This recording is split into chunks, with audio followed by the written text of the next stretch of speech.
Hal yang lain yang perlu saya jelaskan kepada Bapak Ibu adalah bagaimana sikap Tuhan Yesus. Di dalam Markus pasal 5 ayat 1 sampai dengan ayat 20. Di dalam melawan dan mengusir setan. Yang pertama Bapak Ibu yang dikasih oleh Tuhan Yesus Kristus. Minimal kita akan lihat di dalam Markus pasal 5 ayat 1 sampai dengan 20. 3 sikap tegas yang Yesus lakukan dalam melawan dan mengusir roh jahat. Di mana Markus pasal 5 ayat 1 sampai dengan 20 ini Bapak Ibu yang dikasih oleh Tuhan Yesus Kristus mengisahkan seorang anak muda yang dirasuki oleh roh-roh jahat. Kenapa saya pakai kata roh-roh jahat? Karena kenyataannya si anak muda yang merasuki dirinya dicatat dalam Markus pasal 5 ayat 1 sampai dengan 20 bukan hanya satu setan Bapak Ibu. Tapi dikatakan legion, artinya lebih dari satu setan. Ribuan setan yang menguasai si anak muda ini.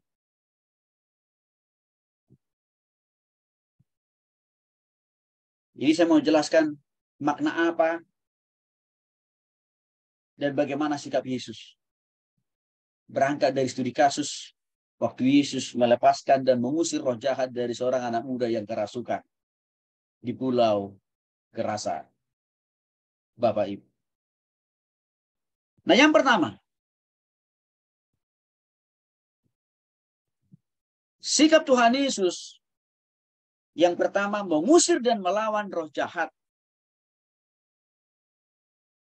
Di dalam Markus tadi, Bapak Ibu, Yesus tidak berkompromi. Ya. Ketika Yesus berhadapan dengan roh-roh jahat itu, yang notabene merasuki orang gila itu, Yesus tidak mau bernegosiasi. Yesus tidak mau membujuk, Yesus tidak mau juga minta izin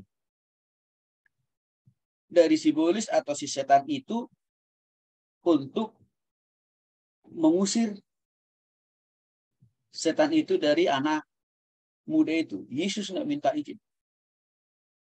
Yesus juga tidak kolonun. Yesus juga tidak pakai kata punten. Yesus juga tidak pakai kata satabi. Waktu dia mengusir roh jahat itu.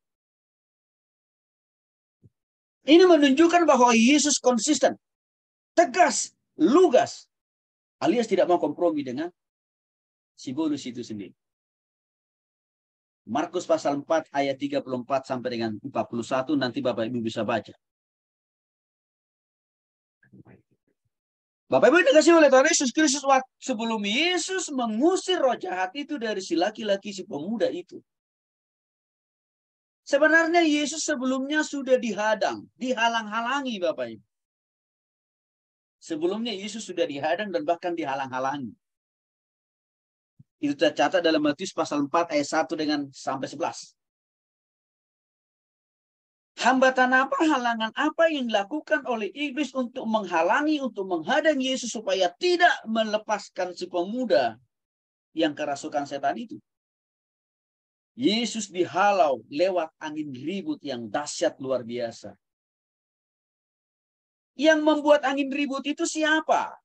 Tidak lain, tidak bukan adalah si iblis atau si iblis itu sendiri, Bapak Ibu. Kok bisa? Ya bisa. Yang namanya juga si iblis, memang dia bisa punya kemampuan itu. Yang disebut dengan namanya roh. Ya, atau pemimpin teritorial. Karena memang iblis itu, Bapak Ibu yang dikasih oleh Tuhan Yesus Kristus, banyak alias ribuan roh jahat yang menguasai daerah Gerasa itu. Dan roh jahat yang ribuan itu juga yang sebenarnya menguasai diri dari si pemuda itu. Tetapi Yesus tidak gentar. Yesus tidak mundur. Yesus tidak takut. Walaupun dia dihalang-halangi, Bapak Ibu.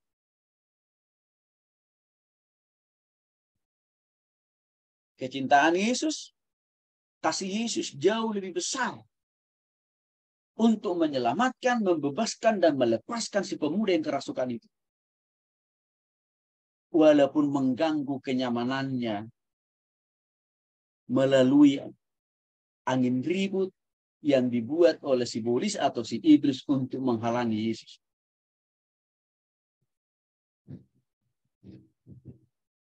Sekali lagi Bapak Ibu, ada prinsip yang mau kita pelajari di sini. Seringkali iblis menghalang-halangi kita untuk melawan dia, untuk menyerang dia, bahkan juga untuk menolong orang-orang yang butuh pelayanan pelepasan. Serangan apa yang bisa dilakukan oleh iblis? Saya jadi ingat Bapak Ibu, satu pengalaman. Ada seorang ibu, saya layani di sebuah tempat. Kebetulan tempat saya cukup jauh ke tempat ibu itu. Ya, saya posisinya waktu itu di Jakarta Timur, lalu rumah ibu itu di Jakarta Selatan. Rupanya iblis tahu. Ya, maksud dan tujuan kami untuk ketemu dengan ibu itu tidak lain, tidak bukan ingin melayani ibu itu. Ingin melepaskan ibu itu dari genggaman kuasa si iblis. Halangan yang dilakukan oleh iblis pada waktu itu saya masih ingat. Tiba-tiba kendaraan yang saya pakai keserempet dengan mobil orang lain.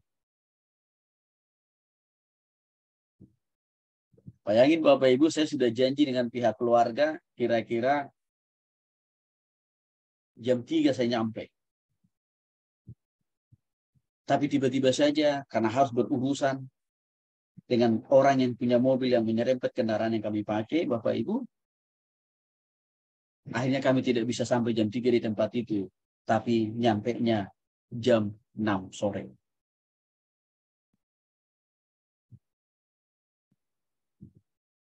Melihat situasi itu langsung saya mengambil kesimpulan. Ini adalah pekerjaan iblis yang ingin menghalang-halangi kami untuk tidak melayani si ibu yang bersangkutan. Maka singkat ceritanya Bapak Ibu dikasih oleh Tuhan Yesus Kristus. Akhirnya saya negosiasi. Ya, berdiskusi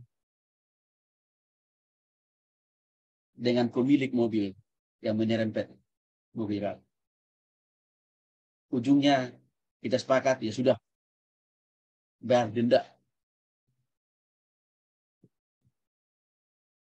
Baru setelah itu, kami menyusul mendatangi si ibu yang akan kami layani.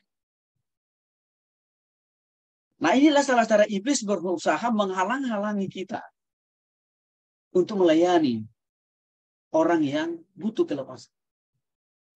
Artinya Bapak Ibu dikasih oleh Tuhan Yesus Kristus, kalau itu kita alami, hal-hal seperti tadi kita alami, jangan langsung ambil posisi, udah mendingan pulang ke rumah aja. Karena gara-gara mau melayani orang ini saya jadi susah. Nggak boleh. Karena kalau kita memilih jalan pulang, berarti kita kalah.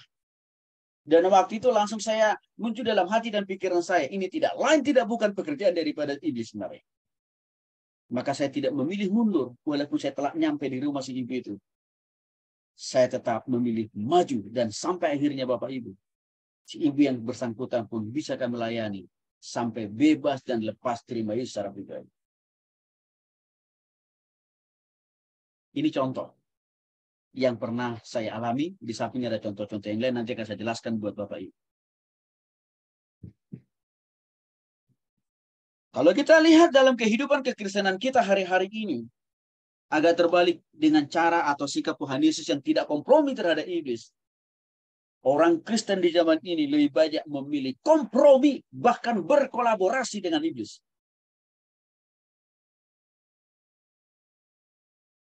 Ya. Lagi-lagi saya akan ambil contoh bagaimana Petrus waktu itu menghalangi Yesus yang akan pergi ke Yerusalem, dan di Yerusalem itu dia akan ditangkap, disalibkan, mati di kayu salib. Dan waktu itu Petrus menghalangi. Bapak Ibu dikasih oleh Tuhan Yesus Kristus, niat Petrus menghalangi Yesus untuk tidak pergi ke Yerusalem justru dilihat oleh Yesus adalah contoh konkret pekerjaan daripada iblis.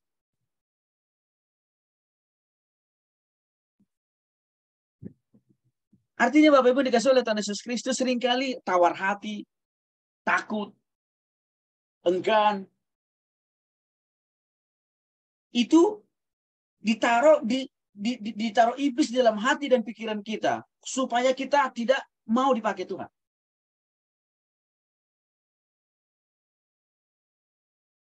Dan ini jangan membuat kita menjadi takut. Jangan membuat kita jadi tawar hati. Tapi harus melakukan apa yang sudah Tuhan tugaskan.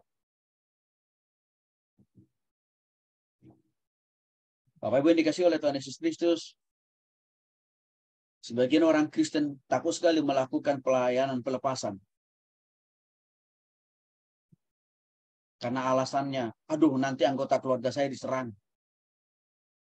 Atau diri saya diserang. Itu banyak alasan itu loh Bapak Ibu. Waktu sikap dan pikiran yang seperti itu yang kita kedepankan, yang kita ambil, berarti kita sedang terindikasi kuat. Sudah terpengaruh oleh iblis itu sendiri. Maka sikap kompromi yang seperti itu jangan kita lakukan Bapak Ibu. Karena kita telah dipanggil, diselamatkan, diampun, dan bahkan juga diberikan kuasa. Contoh lain misalkan pada waktu Filipus melakukan ibadah kebaktian kebangunan rohani. Yang dicatat dalam Kisah Para Rasul 8 ayat 4 sampai dengan 6 Bapak Ibu. Di mana pada saat itu dia berjumpa dengan yang namanya Simon. Siapa ini Simon? Simon ini rupanya seorang dukun yang handal.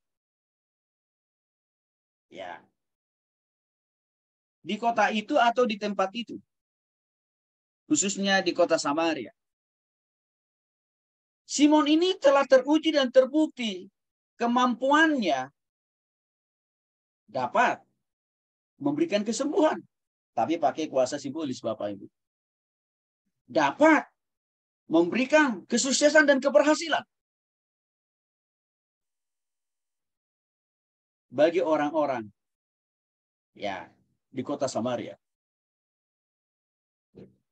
Lalu Filipus berniat atas dorongan Roh Kudus untuk pergi melakukan kebaktian kebangunan rohani di kota itu.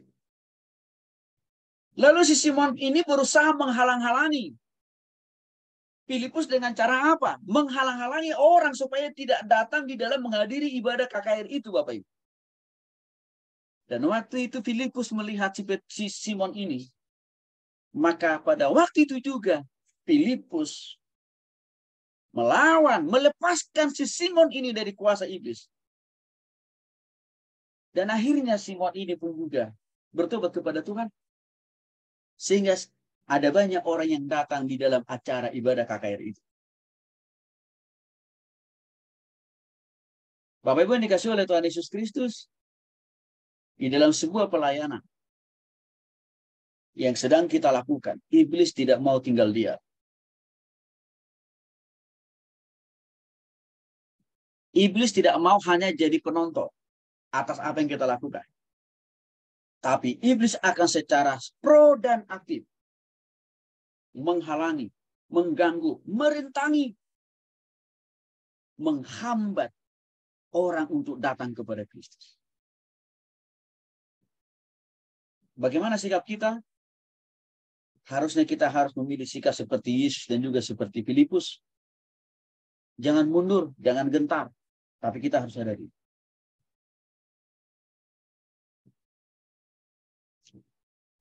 Bapak Ibu yang dikasih oleh Tuhan Yesus Kristus, apa yang diseringkan oleh teman kita kemarin minggu lalu ya, Pak Rido.